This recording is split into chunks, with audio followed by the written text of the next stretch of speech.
नाज़िन मेहर press club अॻियां सहोल बिरादरी जे माण्हुनि पुलिस जी ज़्यादतियुनि ख़िलाफ़ एहतजाजी मुज़ाहिरो कयो आहे। उन हवाले सां ॾिसूं था सजाद चांडियो जी ही रिपोर्ट।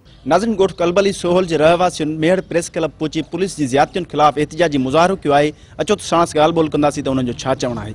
असांखे मेहर पुलिस तमामु तंग करे छॾियो आहे ऐं बदनाम सिपाही स्याही में आहे इमदाद सेहोल जेको मूंखे तमामु बदनाम करे छॾियो अथई। ग़रीब माण्हू मां रोज़ी नथो करे सघां, हारी मिसकीन आहियां। मूंखे रोज़ दड़का ॾेई ॾेई मूंखे शींहनि जे दड़े खां गिरफ़्तार कराई। कंहिं माण्हू हिन फ़ोन कई, मुंहिंजो माज़ूर भाइटो आहे तारीफ़ हुसैन, जंहिंखे मां टंग विझराइण वञा पियो कराची, टंग विझराइण वञासि पियो कराची, रस्ते ते मूंखे खंभे खणी विया।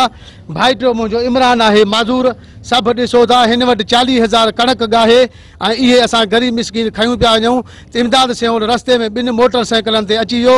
3 सेवल कपिड़नि में हुया। इमदाद सेहोल खे वर्दी हुई जंहिंजी झड़ती बि कयईं, हिन जा पैसा बि कढियईं ऐं मूंखे थाणनि ते न वठी वियो आहे। लिकाए पोस्टुनि ते बलेदाई पोस्ट, शींहनि जो दड़ो ऐं मंगवाणी कुलाची ओॾां लुकाए 10 ॾींहंनि खां बाद मूंखे चई त इन्हनि पैसनि मां हथ खण न त हाफ फेराई कराईंदोसांइ।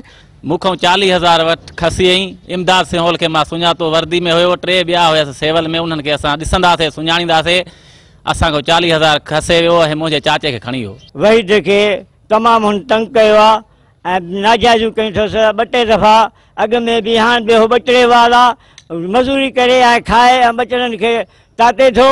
हुन मिसकीन खां 40,000 हुन जा खाई वियो। हुनखे न ॾिनई, चई 40,000 ऐं मोबाइल में हथ खण न त असां तोखे हथ फेराई कंदासीं।